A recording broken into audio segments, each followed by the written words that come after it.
And do not get it confused. I'm not a scholar or a preacher. I'm just a regular dude who makes mistakes too. But we are reflections true. मेरी Sam Harris से मुलाकात हुई, मेरी Lawrence cross से मुलाकात हुई। Lawrence cross जब आया है यूनिवर्सिटी ऑफ लंदन में, हमने उसे बुलाया था हमजा जोरसेस के साथ। उसकी हमने एक डिबेट का एहतमाम किया था, ठीक है। उसके अंदर मैं मौजूद था, मैं खुद आयरा से मुंसलिक रहा, ठीक है। तो उस जमाने में इनको बुलाया गया था और यकीन करो हमने आखिरी दर्जे की इज्जत देने की कोशिश की उस आदमी को, क्योंकि बहरहाल वो एक एकेडमिया का बंदा है, यानी 300 से ज्यादा उसके रिसर्च पेपर जो है ना वो शाये हुए हैं। कई जो है वो बेस्ट सेलर किताबों का मुसन्निफ है, यूनिवर्सिटी ऑफ एरिजोना का डायरेक्टर है, एक टॉप कॉस्मोलॉजिस्ट समझा जाता है।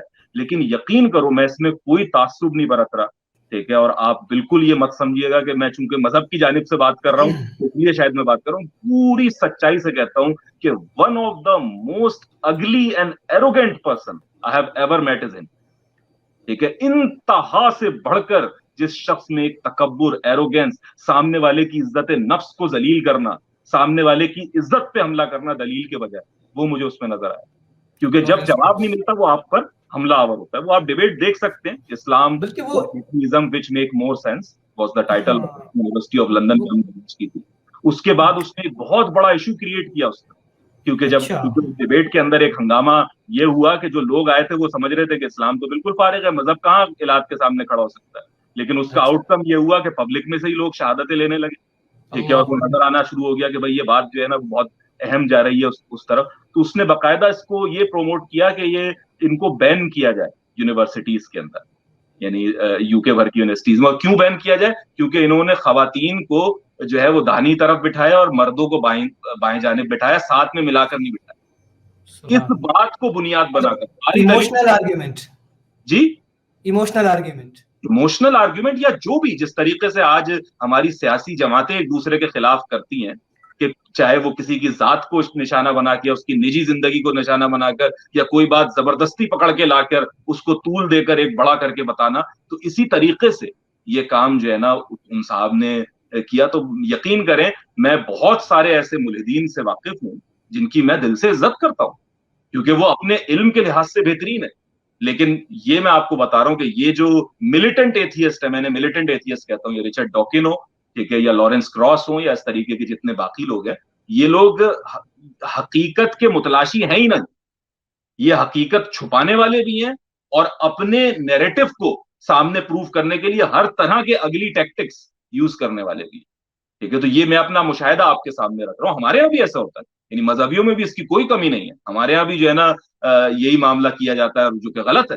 गलत इस जानिब से उस जानिब से, दोनों तरफ की काबिल मुजम्मत है। तो मैं नहीं कह रहा, लेकिन आपको मैं बता रहा हूं कि साइंसदान जो है वो क्या होता है। साइंसदान एक आजिज आदमी होता है, वो एक हम्बल पोजीशन के ऊपर खड़ा होता है, उसका मुतकब्बिराना रवैया हो ही नहीं सकता। वो तो फिर किसी एजेंडे पे काम कर रहा है, अगर कि वो इस तरीके का तकब्बुर और एक जगह पे अपने आप को रिजिड बना के पेश कर ले कि इसके सिवा कोई और इम्कान हो ही नहीं सकता। तो ये वो जगह है कि जिसके अंदर हमें तफरीक करनी चाहिए, समझना चाहिए। ये देखकर मुतासिर ना हो जाया करें कि फलाना जो है ना इस यूनिवर्सिटी का पढ़ा हुआ है और वो दिखने में कोई बहुत जो है ना इंटेलेक्चुअल लग रहा है। तो यही बात है जो इन्होंने कही है और जिसके ऊपर लोग सर धुनने लगते हैं कि भाई वाह वाह क्या बात कही है। वही बात अगर कोई मिसाल के तौर पे जालिंधर के राम प्रकाश, प्रोफेसर राम प्रकाश करते हैं तो हमारे कान पे जू तक नहीं रेंगती, क्योंकि वो इतने अट्रैक्टिव नहीं है, ठीक है, वो इतने इंटेलेक्चुअल नजर नहीं आ रहे। तो हमें तो बस वो एक, वही मैं कह रहा हूँ ना कि सिगार होना चाहिए। मैं आपको ये बताता चलूं एक हल्की सी मिसाल देकर। एक साहब ने मुझे राब्ता किया जो मेरे जानने वाले हैं, और उन्होंने ये बात मुझसे कही कि अजीम साहब मैं आपसे मिलना चाहता हूँ और आपसे मैं फलसफे और उसकी बात करूंगा, लेकिन मेरी एक शर्त है। मैंने कहा अच्छा बात भी करना चाहते हैं, शर्त? शर्त क्या है? कह रहे भाई शर्त यह है कि मैं एक सिगार लेके आऊंगा, सिगार अपने साथ पीना है मेरे ना, ठीक है, उसके बगैर फिर फलसफे पे बात करने का मजा नहीं आता। तो ये वो माइंडसेट है कि आपको जो है ना ये मामला करना है, वरना आप अपनी बात नहीं करो। तो ये एक वो इफरात और तफरीत, और हमारे यहाँ जो है ना वो एक तासुब, मुख्तलिफ किस्म के तासुब सिर्फ मजहबियों में नहीं होते, ठीक है, तासुब सारे इंसानों के अंदर होते हैं, उनकी नौइयत मुख्तलिफ हुआ करती है। वो सबूर भाई से मेरी गुफ्तगू हो रही थी, उसके अंदर भी उन्होंने बड़ी अच्छी बात की थी फर्स्ट टाइम जब हमने सेशन किया था उर्दू में। तो वो कहने लगे कि ये जो रिचर्ड डॉकिंस है, फर्स्ट करें ये रिचर्ड डॉकिंस ने जो किताब लिखी है द गॉड डेल्यूजन, ये लिखने वाला कोई इंडिया का रहने वाला होता और दिल्ली यूनिवर्सिटी ऑफ दिल्ली से फारिग होता, उसका नाम होता राहुल दिब्बर। रिचर्ड डॉकिंस की जगह, तो कहते कोई अहमियत नहीं थी इस किताब की।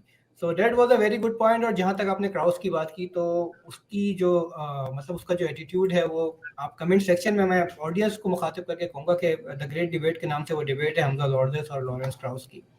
तो वो डिबेट आप देखें, आपको बाकायदा एथियस्ट और एग्नोस्टिक शहादत देते हुए मिलेंगे कि कितना हम्बल मुसलमान था और कितना मिलिटेंट एथियस्ट था कि जो हमें रिप्रेजेंट कर रहा था।